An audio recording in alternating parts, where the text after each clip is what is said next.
Nonton RCTI ya di aplikasi RCTI Plus. RCTI Plus.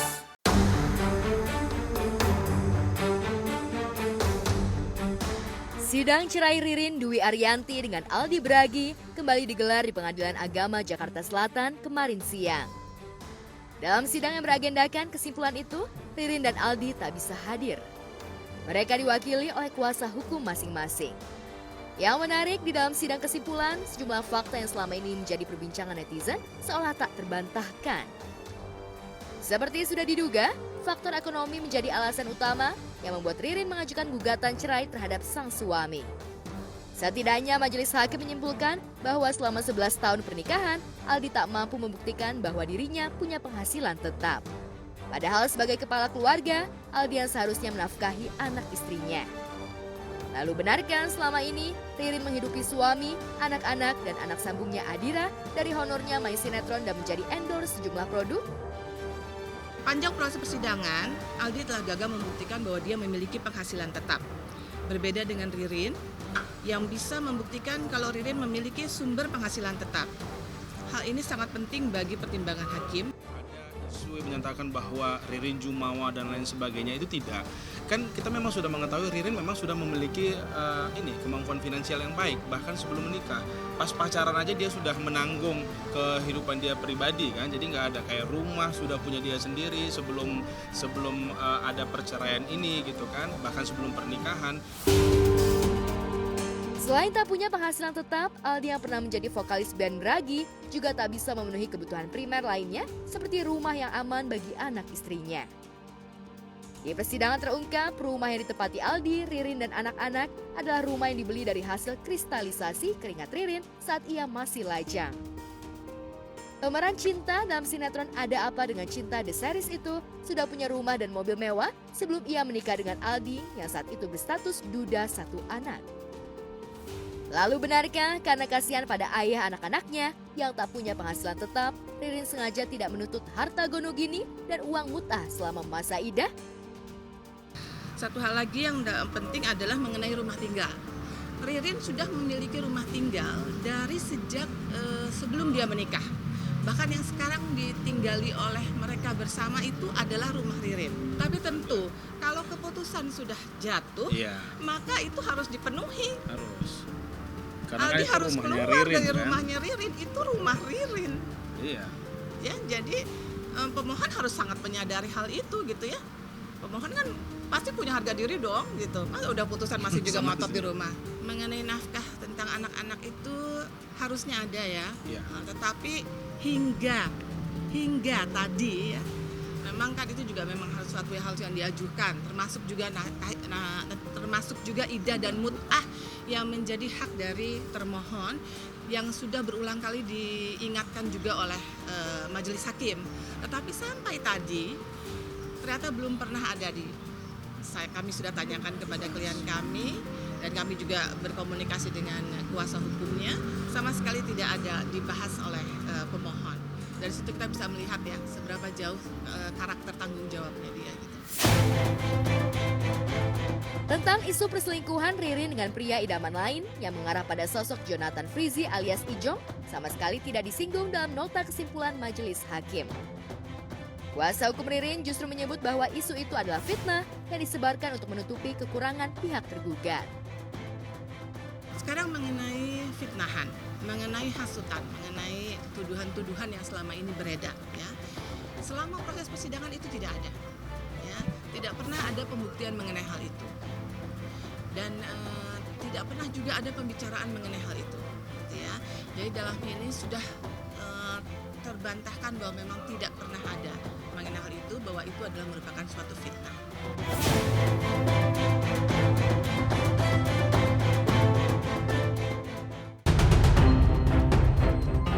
Di pengadilan yang sama, pria yang disuka selingkuh dengan Ririn, Jonathan Frizzy atau Ijong, juga tengah menjalani sidang cerai melawan Dena Devanka, istrinya. Hanya saja untuk kesekian kalinya, Ijong tak bisa hadir di persidangan. Sementara Dena yang hadir bersama kuasa hukumnya mengaku lelah dengan proses sidang yang berlangsung alot. Terlebih pada sidang sebelumnya yang menghadirkan saksi dari pihak Ijong, Dena dituding melakukan pencitraan secara sistematis di hadapan publik. Lalu benarkah Dena menuding Benny Simanjuntak, paman Ijong, sebagai provokator yang merusak citranya di mata publik? Mungkin luapan hati saya aja sih Mbak gitu. Karena kan kayak saya sedih ya kalau dibilangin saya itu pencitraan, beda dari realita gitu loh. Karena apa yang saya miliki dengan anak-anak ya memang kondisi saya sebenarnya, maksudnya ya, rasa sayang saya, rasa cinta saya sama anak. Masa sih saya dibuat-buat rasa sayang dan cinta itu sama ketiga anak saya, kan enggak ya gitu. Kita seperti air mengalir akan mengikuti saja. Ini kan masih penggugat, masih diajukan permintaan penambahan saksi. Nanti ya kita ikutin, setelah itu baru kita itu hukum acaranya. Meski kecewa pada pihak Ijong, Dena berusaha kooperatif demi anak-anak. Saat ini ia masih tinggal serumah dengan Ijong karena anak-anak belum siap melihat orang tuanya pisah. Lalu benarkah demi mendapatkan hak asuh anak, Dena terpaksa mengajukan saksi tambahan agar majelis hakim percaya bahwa ia adalah ibu yang layak mengasuh anak-anaknya? Enggak sih, anak-anak kita masih satu rumah Mbak. Maksudnya anak-anak masih dalam pengawasan aku juga. Cuman memang sedihnya itu ya gimana ya, kita nggak tahu ya, semoga dari pihak pengadilan bisa memutuskan yang seadil-adilnya, karena anak-anak kan pasti butuh pengasuhan dari orang tua gitu, dan saya yakin ya pasti akan ada jalan keluar yang terbaik.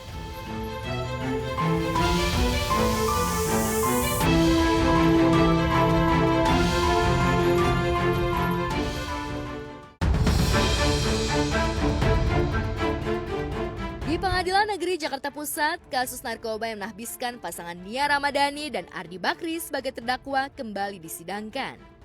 Saat hakim menanyakan alasan Nia dan Ardi mengonsumsi narkoba, keduanya menjawab dengan gugup. Bahkan ketika dikonfrontir dengan Zen Vivanto, sopir mereka yang juga menjadi terdakwa, pernyataan Ardi terdengar pelintat-pelintut. Yang jadi pertanyaan ini pada saat ini dia nggak punya banyak masalah ini, itu digunakan juga. Masalahnya karena mereka. Kenapa harus bertiga?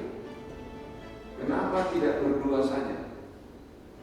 Kenapa mengajak terdakwa satu? Ya, tetap jadi. Atau begini, apakah terdakwa satu yang mau menawarkan diri saya juga mau ikut? Atau saudara atau berawal dulu yang mau terdakwa satu itu terjadi juga saja. Nah, gimana? Coba faktanya seperti apa? Faktanya begitu ya. Begitu apa? Itu terjadi begitu saja. Jadi itu saja ketika ataukah memang sebelumnya terdakwa satu ini sudah pernah merasakan menggunakan sabu-sabu sehingga efek dari penggunaan itu dia juga mau ikut. Nah, terdakwa satu gimana? Saudara, dia apa? Coba, ini pakai mati. Punya Pak Ardi ini kan orang dari kehidupan yang berada, terpandang, kehidupannya happy. Ternyata sebagai manusia biasa mereka punya kekurangan, punya kelemahan. Tapi sebagai manusia biasa kan kita dengar sendiri apa yang dikemukakan ya. Beliau juga ya punya rasa sedih gitu. Nah ini yang kemudian ya pada saat di bulan April 2021 itu teringat lagi akan peristiwa yang dulu pernah ada teman yang menyatakan untuk tidak sedih, untuk bisa happy ya gunain ini gitu kan. Tadi dinyatakan demikian ya gitu. Di persidangan juga terungkap Nia dan Ardi memanfaatkan Zen sebagai sopir sekaligus penyedia sabu. Dengan uang pemberian sang majikan, Zen mendapatkan sabu dari seorang pengedar berinisial R yang menjual sabu paketan seberat 1 gram berikut alat hisap atau bong. Usai sidang, Nia dan Ardi langsung menuju mobil tahanan khusus. Disebut mobil tahanan khusus karena terlihat seperti mobil mewah yang biasa digunakan artis papan atas. Kepada awak media, Nia hanya mengucap 2 patah kata, yaitu terima kasih. Ya gimana kabarnya? Pelan-pelan kasih jalan, tolong kasih jalan. Terima kasih, Mbak. Aman ya. Terima kasih. Gimana dah? Awas tembak, awas jatuh, awas.